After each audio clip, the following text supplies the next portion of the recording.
நீங்கள் பண்ணுற ஒருதுனால என்னுடைய சேனல் பாதிக்கப்படுதுடா. நீ வருமானத்தில் கிடையாது, என்னோடய சேனல் என்னோட அடையாளமே என்னோட அடையாளம் பாதிக்கப்படுது. தமிழ் ட்ரெண்டிங் நான் தான், இதோட அடையாளமே பாதிக்கப்படுது. சேனலே அழிகிற நிலைமைக்கு போகுது அந்த பேஜே. எத்தனை முறை உங்கள்கிட்ட சொல்கிறது நான் போடுற வீடியோஸை, என்னோட சேனலில் இருக்கக்கூடிய வீடியோஸை திருடி போடாதீங்கன்னு சொல்லிட்டு உங்கள்கிட்ட எத்தனை தடவை சொல்கிறது?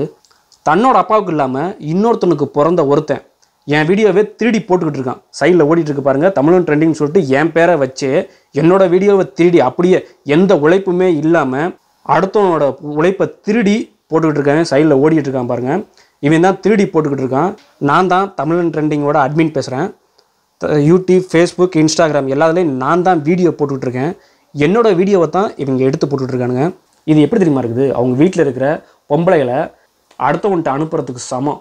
இப்போ உங்கள் அம்மா இருக்காங்க, இல்லை உங்கள் தங்கச்சி இருக்காங்க அப்படின்னா நீ தமிழ் ட்ரெண்டிங்னு சொல்லிட்டு என் பேரை யூஸ் பண்ணிகிட்டு இருக்க நீ அடுத்தவனுக்கு அனுப்புறதுக்கு சமம். நீ பண்ணுற இந்த வேலை அடுத்தவனுக்கு அனுப்புறதுக்கு சமம். நீ ஒவ்வொரு முறையும் என்னோடய வீடியோவை டவுன்லோட் பண்ணி போடும்பொழுது ஒவ்வொரு முறையும் உன் பொண்டாட்டி, பிள்ளைய, உங்களுடைய அம்மா, உன் தங்கச்சி, அக்கா எல்லாம் வந்துட்டு நீ அனுப்பி வைக்கிறதுக்கு சமம். நீ பண்ணுற இந்த வேலை புரியுதா? நான் நேற்றே உனக்கு மெசேஜ் போட்டேன், நீ பார்க்கல. நான் என் நம்பரை போட்டேன், பார்க்கல. எனக்கு நீ கால் பண்ணி ரெஸ்பான்ஸ் பண்ணுவ அப்படின்னு நினச்சி பார்த்தேன், அப்பவும் நீ பண்ணலை. நான் உனக்கு கமெண்டில் போட்டிருந்தேன், இதை நீ பாரு அப்படின்னு சொல்லி பார்த்து இது செய்வது தவறு அப்படின்னு சொல்லி நான் உனக்கு அனுப்புனேன். அதுக்கும் நீ ரெஸ்பான்ஸ் பண்ணலை. எச்சக்கலை நாயே, நீ சம்பாதிக்கிறதுக்காக என்னோடய வீடியோவை எதுக்கு நீ எடுக்கிற? நீங்கள்லாம் என்ன பொறப்புடா? உங்கள் அம்மா, அக்கா, தங்கச்சிகளை நீ அடுத்தவனுக்கு விலை பேசுகிறதுக்கு எதுக்கு? அதுக்கு நீ விலை பேசுகிறதுக்கு சமமானது. அப்புறம் ஜல்லிக்கட்டு ரசிகைன்னு சொல்லிட்டு ஒரு சேனல், அதில் என் வீடியோ மட்டும் இல்லை, கஷ்டப்பட்டு எடுக்கிற தமிழ்நாடு ஜல்லிக்கட்டு ஸ்போர்ட்ஸு, ஜல்லிக்கட்டு களம், ஆர்ஜே ஃபோட்டோகிராஃபரான இவங்க எல்லா வீடியோவையும் 3D தான் போட்டிருக்கானுங்க. பாவமாக தெரியலைங்களா? சாப்பாடு தண்ணி இல்லாமல் ஒன்று கடிக்க கூட முடியாமல் நின்று அவ்வளோ கஷ்டப்பட்டு எடுக்கிறோம் வீடியோ. இதை 3D போடுறீங்களே, என்ன ஜென்மம் நீங்களாம்? பாருங்கள், அடுத்தவன் பேரை அழிச்சிட்டு தான் பேரை போட்டுக்கிறது. இது எப்படி தெரியுமா இருக்கும்? உனக்கு அடுத்தவன் பெற்ற பிள்ளைக்கு உங்கள் ஒப்ப என்சியில் வச்சது மாதிரி இருக்குது. வீடியோ பார்க்குற நீங்கள் எனக்கு கொஞ்சம் உதவி பண்ணுங்கள். யாருக்கிட்டையுமே எனக்கு பைசா கொடுத்தா தான் நான் வீடியோ அனுப்புவேன்னு சொன்னது கிடையாது.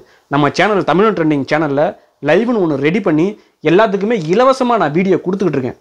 எனக்கு இந்த சோதனை, நம்ம சேனலில் போடக்கூடிய வீடியோஸை எவனாவது எடுத்து அவனோட சேனலில் போட்டானா, தமிழ் ட்ரெண்டிங் உங்களுடைய சேனல், உங்களுக்கான சேனல், நான் உங்களுக்கு எந்த விதமான எதிர்பார்ப்பும் இல்லாமல் வீடியோஸ் கொடுக்குறேன். நம்ம சேனல் வீடியோஸை எவனாவது போட்டான், திருடி போடுறான் அப்படின்னா நீங்கள் கேள்வி கேளுங்க. அதே வேலையை பண்ணுறானா அந்த கேள்வி நீங்கள் கேளுங்க. உங்களுக்கு அதிகாரம் இருக்குது. ஏன் இப்படி பண்ணுற? அவர் இவ்வளோ கஷ்டப்பட்டு எடுக்கிறாரு. என்னோடய கஷ்டத்தை, வழியை மாட்டுக்காரங்க, பிரியக்காரங்க நேரில் பார்க்குறாங்க. நீங்கள் பார்க்குறீங்க, நீங்கள் எனக்கு சப்போர்ட் பண்ணி கொடுங்க. என்னோட சேனலோட நிலைமை எப்படி தெரியுமா போயிடுச்சு?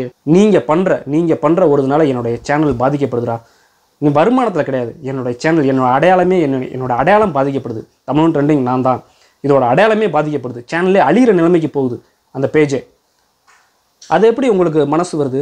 எப்படி நீ அடுத்தவனுக்கு பிறந்தியா? உங்கள் அப்பா உனக்கு உது கிடையாதா? உனக்கு சொன்னது உனக்கு புரியலையா? சேனலில் தெரிகிறவன் மறுபடியும் இதே மாதிரி திருடி போடுறான் அப்படின்னா, என் கண்ணுக்கு தெரியாமல் போயிடுச்சு அப்படின்னா, நீங்கள் இந்த வீடியோ பார்க்கக்கூடிய நீங்கள் நண்பர்கள், நீங்கள் எனக்கு கொஞ்சம் உதவி பண்ணுங்கள். இவன் இனிமேல் பயங்கரமான விளைவுகளை சந்திக்க நேரிடும். இவனு மட்டும் இல்லை, இது மாதிரி இனிமேல் அடுத்து யாரும் முடிவு பண்ணி அடுத்தவனோட படைப்பை அடுத்தவனோட அதை எடுத்து திருடி போடுறோன்னு நினைக்கிறான் பார்த்தீங்களா, அவனுக்கு இனிமேல் ஆபத்து வந்து சேரும், வரும். பயங்கரமான விளைவுகளை அவங்க சந்திப்பாங்க.